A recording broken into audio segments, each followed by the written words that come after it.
Hey, what's up guys, this is Jack here with the Hobby Layer, and today we have Creative Energy for Modern Horizons 3. It's the third Commander deck Precon this week that we're opening up for Modern Horizons 3, leading up to the release on Friday. So we have one more tomorrow, which is a graveyard themed deck, but today we have energy counters. So energy counters, powerful payoffs. This is our Jeskai deck with the blue, red, and white. And Jeskai, well known for focusing on strategy, which this deck has a ton of strategy. It's a very intricate play style. Check it out in a second when we go through some more of the cards. But yeah, let's open this up and see what's inside. Okay, so inside we have this black envelope, as usual, and inside we have a collector booster sample pack, which we'll save for the end. Put that right there, and then this is the Jeskai colored deck box for this set, and it is all bent, which is kind of sad, but no one ever uses these anyway, so not too big of a deal. And then we have the counters here. These are also things that people normally don't use, but still nice that it's not just going to complete waste, the cardboard that is. All right, let's take a quick look at this now. All right, so Creative Energy. Get ready to assemble some engines. The energy mechanic makes a return, and there's no shortage of ways, so that's where the creativity comes from. You have your commander rules there. On the back, you have your commander dude again, doing some action poses, and a little bit about Satya, the Aether Flux genius. So he's the inventor of Aether Flux reservoirs, okay? So a little bit more about him, if you are curious. All right, and last but not least, we have our thick deck of commander cards. All right, let's open this up. And we are back. Now that we have that open, let's take a quick look at our face commanders. So it's Jeskai colors plus 1 mana, menace with haste, and then when they attack, create a tapped and attacking token that's a copy of up to one other target non-token creature. And you get 2 energy counters. At the beginning of your next step, sacrifice that token unless you pay an amount of energy equal to its mana value. Okay, so there's a quick way to get copies of a lot of your creatures. It's kind of similar to the Eldrazi one, making copies of spells, but this one is specifically making copies of creatures.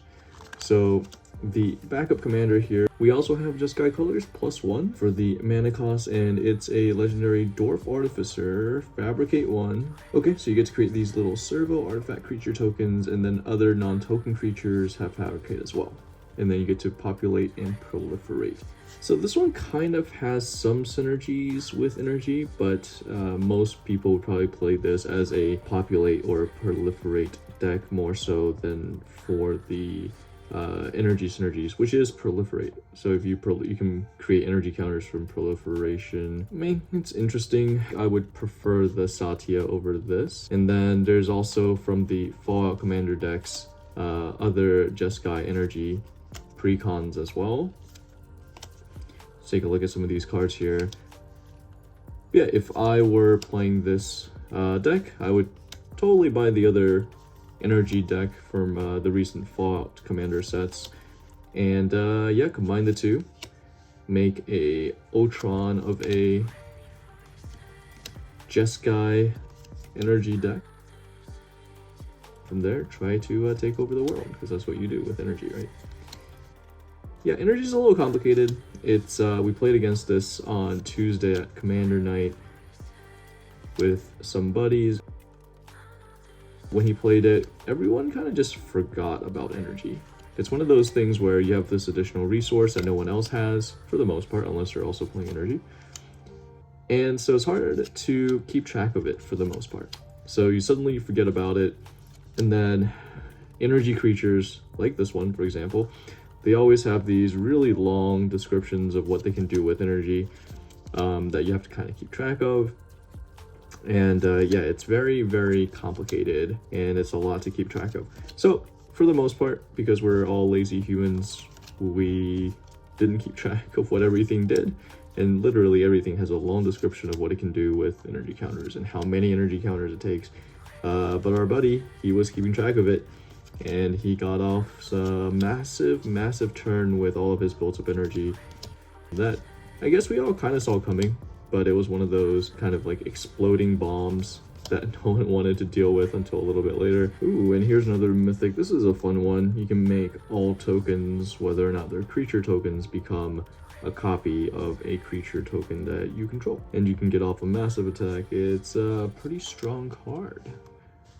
Then we keep going. Ooh, and we have a Goldspan Dragon in this deck. Very nice. Little reprint here. Flying Haste, and then lots of treasures, and treasures now can get 2 mana instead of 1 mana. Very cool include here. I guess this section of this deck is all mythics. Legion Loyalty. All creatures you control have Myriad, which allows them to... Oh, whoa, this deck has an Achrome as well in it. Okay, I probably should have looked at the deck list for this beforehand, but nice. This is a great finisher, especially when you have your commander out, and all your creatures get massively buffed with lots of keywords. Cool. Wow, this is actually a pretty interesting deck. There's a lot of powerful staples in here that I guess that's what you expect out of a Modern Horizons deck. A little bit more than normal, but actually not really sure what to expect from a Modern Horizons commander deck. Hey, Professional Facebreaker. That's another expensive, somewhat expensive card, and a Farewell. Okay.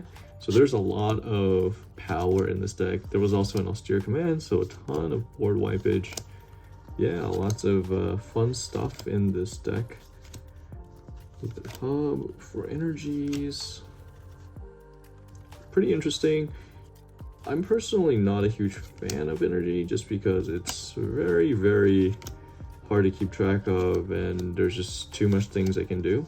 It's like you're playing a game with, you know, X number of resources, handful of resources that everyone has, and then suddenly you have an extra one that you have to keep track of. So I think for energy players, energy is probably a ton of fun, but for me, I prefer just big stompy creatures, more or less.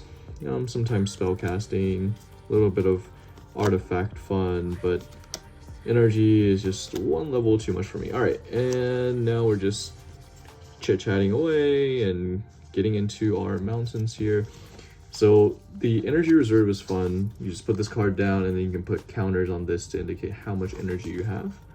In the back of this is a little servo token. These are thick etched foil commander that I usually use inside of mini snaps to hold the commander. We have Illusion, Aetherborn, servos. So lots of little servo tokens. More servos and treasures. We got copies, gremlins, nice. Construct copies, and Mearthopter and Aetherborn. Thopter. Nice. Popular Magic formats. Okay, so last but not least, we have our Collector Booster Sample Pack. And let's see what we can get. Crabomination. Nice. It's a Crab Demon.